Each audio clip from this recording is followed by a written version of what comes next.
नमस्कार, आप देख रहे हैं लोक भाषा। कल की सुबह दुनिया के लिए एक ऐसी खबर लेके आई थी जिसने पूरे मध्य पूर्व के भूगोल और भविष्य को हिलाकर रख दिया था।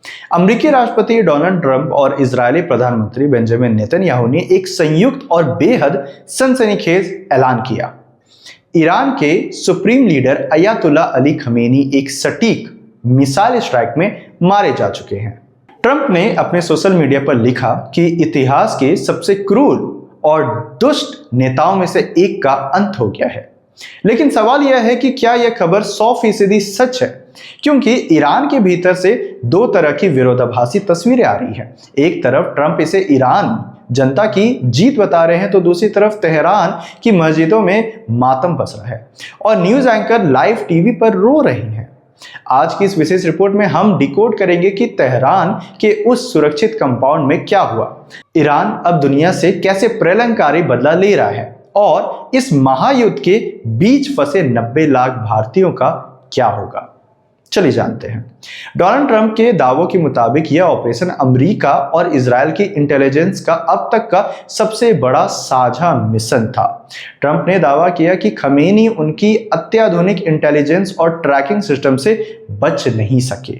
तस्वीरों में आप देख सकते हैं तेहरान स्थित खमेनी के आधिकारिक कंपाउंड की बिफोर और आफ्टर इमेजेस। सैटेलाइट विजुअल्स दिखाते हैं कि हमला इतना सटीक था कि केवल मुख्य इमारत को निशाना बनाया गया जहां सुप्रीम लीडर मौजूद थे। ट्रंप ने कैटेगोरिकली लिखा है कि खमेनी और उनके साथ मारे गए अन्य नेताओं के पास बचने का कोई रास्ता नहीं था। अमेरिकी राष्ट्रपति ने इस हमले के तुरंत बाद ईरान की सेना और सुरक्षा बलों को एक खुला प्रस्ताव दे दिया है। उन्होंने कहा कि जो सैनिक अभी सरेंडर करेंगे उन्हें इम्यूनिटी यानी माफी दे दी जाएगी, लेकिन जो लड़ते रहेंगे उनका अंजाम खमेनी जैसा ही होगा। ट्रंप का मानना है कि यह ईरान की जनता के लिए अपना देश वापस लेने और तख्ता पलट करने का सबसे सुनहरा मौका है। हालांकि अमेरिकी मीडिया उन दृश्यों को दिखा रहा है जहां लोग सुप्रीम लीडर की मूर्तियां गिरा रहे हैं, वहीं ईरानी मीडिया का दावा कुछ और ही है। ईरान के भीतर से आ रहे विजुअल्स दिल दहला देने वाले हैं। ईरान के सरकारी न्यूज चैनल्स पर होस्ट रोते रोते खमेनी की शहादत की खबर जनता को बता रहे हैं। पीछे काम कर रहे कैमरा क्रू के भी रोने की आवाजें साफ सुनी जा सकती है। ईरान ने आधिकारिक तौर पर 7 दिन की छुट्टी और 40 दिन के शोक का ऐलान कर दिया है, लेकिन ईरान सरेंडर के मूड में बिल्कुल भी नहीं दिख रहा है। संयुक्त राष्ट्र यूएन में ईरान के राजदूत ने अमेरिका को बेहद आक्रामक लहजे में चेतावनी दी है। उन्होंने अमेरिकी एम्बेसडर से कहा, अब हमसे तमीज से बात करना या आपके और आपके देश के लिए बेहतर होगा। ईरान के दूतावासों का कहना है कि वे इजरायल और अमेरिका के नीच मांगे के आगे घुटने नहीं टेकेंगे। पिछले कुछ घंटे में ईरान ने अपना गुस्सा खाड़ी देशों पर उतारना शुरू कर दिया है। दुबई, कुवैत, कतर और सऊदी अरब जैसे देशों के पास मिसाइलें बरसने की खबर आ रही है।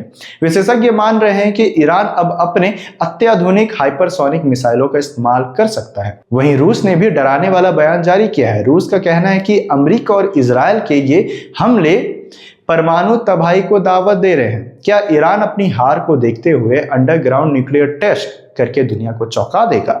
यह सवाल अब पूरी दुनिया को डरा रहा है। इस महायुद्ध की आंच भारत तक बहुत तेजी से पहुंच रही है।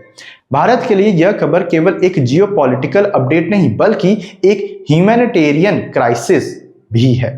खाड़ी के 7 देशों में भारत के करीब 90 लाख नागरिक कार्यरत है। यूएई, यहां सबसे ज्यादा 40 लाख भारतीय रहते हैं। सऊदी अरब, यहां 27 लाख भारतीय हैं। चूंकि ईरान ने अब उन खाड़ी देशों को निशाना बनाना शुरू कर दिया है जो अमेरिका के रणनीतिक साझेदार हैं, इसलिए इन भारतीयों की सुरक्षा पर बड़ा खतरा मंडरा रहा है। भारत सरकार ने इमरजेंसी इवैक्यूएशन प्लान यानी नागरिकों को वहां से निकालने की योजना पर काम शुरू कर दिया है। नागरिक उड्डयन मंत्रालय और विदेश मंत्रालय के बीच हाई लेवल बैठक जारी है। भारत पहले भी कुवैत और यमन जैसे देशों से सफल रेस्क्यू ऑपरेशन कर चुका है, लेकिन इस बार संख्या लाखों में है और युद्ध का क्षेत्र बहुत बड़ा है। भारत में ईरान दूतावास ने भी शांति की अपील की है, लेकिन युद्ध की विस्तारवादी रणनीति को देखते हुए भारतीय नागरिकों की घर वापसी ही सर्वोच्च प्राथमिकता बन गई है। फिलहाल दुनिया एक बहुत ही खतरनाक मोड़ पर खड़ी है। एक तरफ ट्रंप और नेतन्याहू जीत का जश्न मना रहे हैं तो दूसरी तरफ ईरान का बदला लेने का संकल्प दुनिया को वर्ल्ड वॉर 3 की ओर धकेल रहा है। खमीनी के सोशल मीडिया हैंडल्स अभी भी एक्टिव है और वहां से लगातार विध्वंसक वीडियो पोस्ट किए जा रहे हैं। क्या खमीनी वाकई मारे गए या यह ट्रंप का कोई साइकोलॉजिकल वॉरफेयर है? आने वाले कुछ घंटे इस राज से पूरी तरह पर्दा उठा देंगे। लेकिन एक बात तो तय है, मिडिल ईस्ट अब वैसा नहीं रहेगा जैसा वह कल तक था। यह जंग न केवल ईरान का भविष्य बदलेगी बल्कि दुनिया की अर्थव्यवस्था और सुरक्षा समीकरणों को भी हमेशा के लिए बदल देगी। आपकी इस पर क्या राय है? क्या अमेरिका का यह कदम मिडिल ईस्ट में लोकतंत्र लाएगा या फिर यह एक अंतहीन त्रासदी की शुरुआत है? कमेंट बॉक्स में अपनी राय जरूर लिखें। मिडिल ईस्ट की हर लाइव अपडेट और सबसे सटीक विश्लेषण के लिए लोक भाषा को सब्सक्राइब करें। सुरक्षित रहे, सतर्क रहे। धन्यवाद। जोहार।